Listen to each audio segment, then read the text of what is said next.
おいすー、イモナレフです。今回もジョジョラストサバイバーやっていくよ。今回の動画は新カラーの光一くんでソロ戦だよ。誰が相手だって負けないぞ。このカラーは前回の露伴先生同様イベントで新しく実装されたカラーだよ。おっとすぐ近くにプレイヤーがいる。助かった。光一くんはシーズン10のアップデートで音の感知範囲が 30% 拡大。これによってかなり遠くからの音も聞こえるようになり索敵能力が向上。攻撃の種類にもよるが近距離攻撃の音の感知範囲に至ってはだいたい普通の建物10軒分くらい。ガラスを破る音や高所からの着地音といった比較的よく発生して大きい音も同様で、中盤以降の狭くなったエリアならどこにいても聞こえるレベルで感知できる。また光一くんの足音は小さいので、相手と光一くんの相対的な感知範囲の差が大きくなりより早く接近する相手に対処ができる。遠くの相手を感知できることで苦手な本対戦を回避しやすくなったり、遠隔操作で仕掛ける相手を発見しやすくなったりしているよ。さて開幕にチップ2枚確保してアルティメット一発目を解放したらあとは隠密に徹する。アルティメット一発あればあとは無理をするよりも後半のために体力を残しておく方が重要だ。さて5人いたプレイヤーがすでに2人落ちて残り3人。人数が多いと本体が発見されるリスクが上がって厄介だが、人数が少ないなら少ないでこちらに意識が行きやすいので奇襲が狙いにくい。いた！あ、ダメだわバッチリバレてる。おまけに終盤のエリアは建物が少ない。最後まで本体を隠したまま戦えるとは思わない方がいいな。そして別方向に最後の一人を発見。あれは奥安だな。やはり先に倒すべきは丈太郎。そして終盤のエリアは建物が使えないので本体戦を覚悟しなくてはならない。本体戦をするにはかなりきつい2キャラだが、奥安側も丈太郎に時止めは使われたくないはず。相手の心理状況をうまく利用しよう。空間を削って食らわせろ！やめろ！まだ3フリーズは使いどころではない。ここで私らが潰し合っても丈太郎に時止めでやられるだけだ。奥安側もそれが分かっているので少し削った程度で下がったのだろう。ここは丈太郎が時止めを躊躇している間に先に脱落してもらうほかない。とにかく奥安側に背後を取られないように警戒して、なんとか丈太郎を挟み込む形にしたい。私じゃないぞ！てめえの能力はすげえ危険だ。マジで丈太郎さんと戦うのかよ！手加減しませんよ！この奥安様をコケにしやがって！なんてことだ！もうちょい静かに。てめえ。奥安が丈太郎を攻めたら邪魔をせず一旦下がろう。そして隙を見せたら削っていく。攻撃するぞ！先にリタイアしてもらうためにも何としても丈太郎を削っていかなくてはならない。そして3フリーズ一発では不安なので丈太郎が倒れた瞬間にチップを奪いたい。俺がケリをつけてやる！うっとうしいぞ。くそ！ずるいぞお前だけ3種類も！奥安か俺よ！フリーズ！なんじゃそりゃ！僕だって成長してるんだ！来い！やっつけることはできるんだ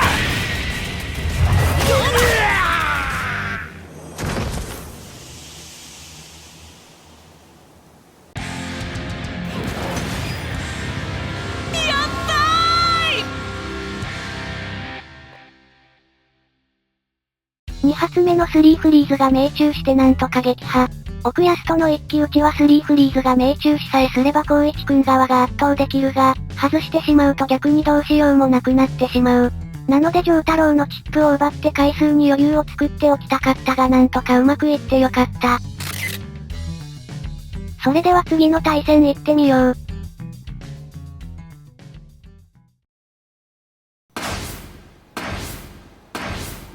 よし頑張るぞ！さて今回もプレイヤーが少ないエリアを選択。自衛のためにアルティメットをできれば一発解放して、あとは無理をせず本対戦を避けるのが経験上ソロの光一くんは一番いい。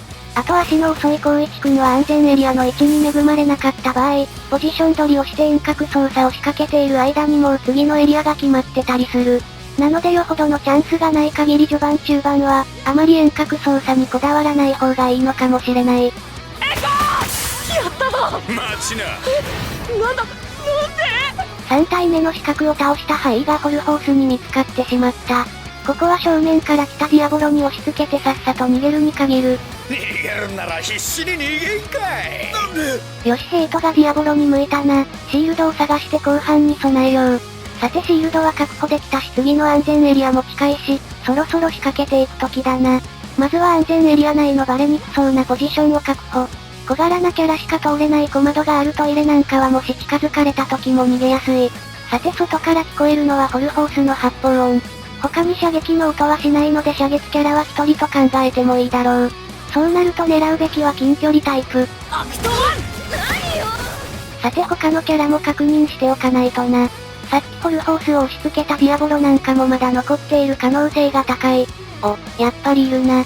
ディアボロはただでさえ光一くんとは相性最悪の相手。まともな状態で最後に残しては勝ち目がない。いた。入った。なんだと。よし結構ダメージ入ったな。正面からの攻撃は通用しないので見つかっていない今のうちに奇襲で削れるだけ削る。たとえ倒しきれなくても消耗させることができるだけでかなり戦いやすくなる。ただこまめに本体周りの警戒もしなくては危険だ。今度は逃がすもんか。よしジョリーンを撃破。これでレベルマックス、だがあくまで遠隔操作メインで戦うのが理想。ディオ様のワープ音も聞こえるのでそっちの方も攻撃していく必要があるな。お前攻撃するぞ。いかんあれはハイディオ様じゃないか。ディアボロを倒しておきたかったがハイディオ様も放っておくわけにはいかない。なんとしてもダメージを与えておかなくては。ちょうど真上にいるな。怯えて逃げ回るのは貴様の方だ。さあ残るはホルホースとディアボロ。ディアボロには先ほどダメージを与えたのでもうホルホースを元気なまま放置しておく理由はない。距離10メートル。いけ。Hey, come on. 叩き落とせ。てめえざけんじゃね僕を捕らえることはできないよ。さてディアボロにとどめを。いや待てホルホースがブチギレてこっちに突撃してくる。どさくさでディアボロがディメンションを使ったか。当然こちらを直接叩きに来るだろう。ならば。なんで。あ、そこあなたの身長じゃ通れないですよ。あ、そうなの。ガキが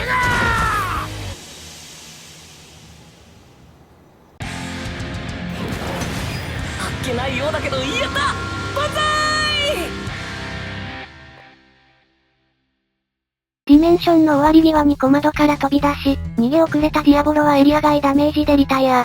ディアボロと一騎打ちになったら打つ手がないホルホースが先にこちらに突っ込んできたのは誤算だったけど、兵所にこもっていたおかげで結果的に残り2人に対応できる形になった。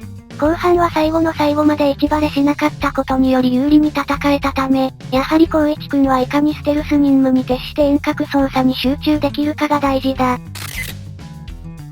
それではご視聴ありがとうございました。